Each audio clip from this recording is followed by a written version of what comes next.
መለከት ቤቲንግ የሚባለው በመለከት የተሟላ መረጃ ስለሌለኝ ብሔራዊ ሎተሪ ሁኔታውን አጥንቶ የትኛውም አይነት ቤቲንግ ቤት ከዚህ በኋላ ሙሉ ለሙሉ ፈቃዱ እንደተሰረዘ ጭምር ተነግሮ ኢትዮጵያ እግዚአብሔር ነው ማለት ትናንትና 1.2 ሚሊዮን ብር ቤቲንግ ባለው ማለት ነው። መጨረሻ ላይ የኢትዮጵያ ሕዝብ አንዴ ስሙ ቤቲንግ መቋመር አቋርጦ ባካችሁ ዛሬ ጓደኛዬ ከሞተ 4ኛ ቀኑ እመቤቴን እምላችሁ ጃምቦ ቤት ማለት ነው። በትንሹ ከ8 ወር በላይ በቀን 200 ብር በላ ነበር። እመቤቴን እምላችሁ እርሜን ትናንትና 19 ለ20 ለዛሬ ማንጊያ ኳስ መድቤ ብበላ ክርስቶስን እምላችሁ የቆረቋችሁ 8 ቡድን ናቸው። 8ቱንም ቡድን ደግሞ አውቃቸዋለሁ። አካውንቴ ብሎክ አረጉት።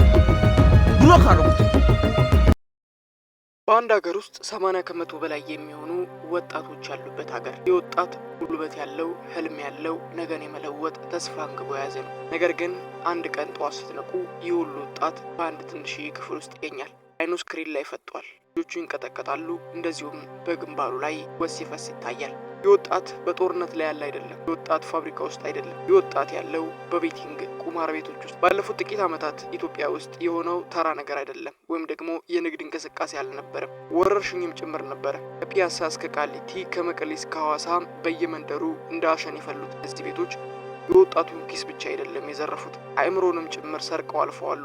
ዛሬ የምነግራችሁ ታሪክ ስለ እግር ኳስ አይደለም። ዛሬ የምነግራችሁ ታሪክ ስለ ቤቶች ሁልጊዜ ስለሚታዩ እውነቶች አይደለም። እናንተ ለምን በዚህ አይነት ሽክርክሪት ውስጥ እንደምትገኙ፣ እንደዚሁም የሂሳብ ቤቶች ቁማር ምን ያህል የሀገርን ኢኮኖሚ እንደሚያራክሱ እስቲ በትንሹም ቢሆን ቆም ብለን ሂሳብ እንስራ። በኢትዮጵያ ከ60 በላይ የቤቲንግ ድርጅቶች እንዳሉ ሪፖርቶች አመላክቶ ነበር። እያንዳንዳቸው በቀን በአማካኝ ከ30 ሺህ እስከ 100 ሺህ ብር ይሰበስባሉ። ይህንን በሀገር አቀፍ ደረጃ ስታሰሉት በወር እስከ 2.5 ቢሊዮን ብር ገደማ ድረስ ይሰራል። ይህ እንግዲህ ከድሃው ወጣት ኪስ የሚወጣ ትንሽዬ ገንዘብ ነበረ። ይህ ገንዘብ የት ነው የሚሄደው? መንገዱስ እንዴት ይሰራል? ፋብሪካ ካቆመስ እንዴት ነው የሚሰራው? የሚለውን በዝርዝር እንመልከት። አብዛኛው ገንዘብ በዶላር ተመንዝሮ ወደ ውጭ ሀገራት የሚፈስ እንደሆነ መረጃዎች ያመላክታሉ። የኢትዮጵያ ወጣት ለዓመታት የቆጠበውን እናቱ ለትምህርት የሰጠችውን ጓደኞቹ ያበደሩትን ገንዘብ በአንዲት ስሊፕ ለለንደን እንደዚሁም ለናይጄሪያ ቢሊዮነሮች ሲያውለው ይታያል። ቁጥሮቹ አያሹም። ወጣቶች በቀን ከ10 ሰዓት በላይ በቤቲንግ ቤት ውስጥ ሊያሳልፉ እንደሚችሉ መረጃዎች ያመላክታሉ። ሀገሪቱ በቢሊዮን የሚቆጠር ምርታማ ሰዓቷን እያጣችም እንደሆነ በሌላ ወገን መመልከት ይቻላል። ይህ ቁማር አይደለም፣ ይህ ህጋዊ ዝርፊያ ጭምር ነበረ። የብዙዎች ጥያቄ ቤቲንግ ቤቶች በዚህ ሁኔታ እንዴት ሀብታም ሊሆኑ የሚል ጥያቄ ይነሳል። ይህ ግልጽ የሆነ ሂሳባዊ ስሌት አለው ነው። ኦድስ የሚባል አንድ የወጥመድ ማጥመጃ አላቸው። ለምሳሌ አንድ ጨዋታ 50 በ50 የማሸነፍ ድል ቢኖረው እነሱ የሚሰጡት ኦድ ግምት ወደ 1.8 አካባቢ ይሆናል። ምን ማለት እንደሆነ በቀላሉ ለማስረዳት እንሞክር።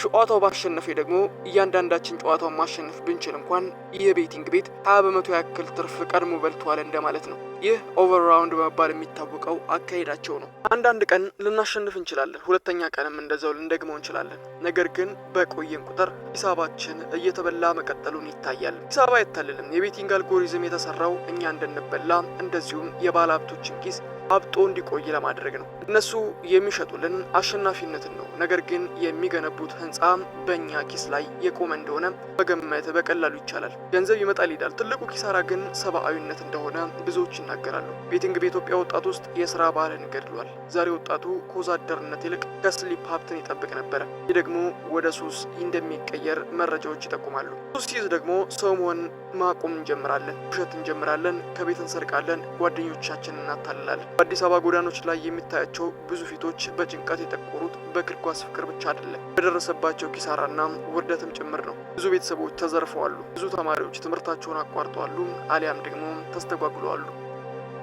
አሁን ቤቲንግ ቆሟል ተብሏል። ግን ጥያቄው ቤቶቹ ተዘጉ ወይ የሚለው ጥያቄ አይደለም። ጥያቄው ወጣቱ ከዚህ አእምሮ እስር ቤት ወጣ ወይ የሚለው ነው። ዛሬ በስልካቸው በስውር የሚቃወመሩ በሺዎች የሚቆጠሩ ወጣቶች አሁንም እንዳሉ ናቸው። እንደዚሁም በዚሁ ቁማር ምክንያት ዕዳ ውስጥ የገቡ እንደዚሁም ዕዳቸው መክፈል ያልቻሉ በብዙ ሺህ የሚቆጠሩ ወጣቶች ከፍተኛ የሆነ ጭንቀት ውስጥ እንዳሉ መረጃዎች ያመላክታሉ።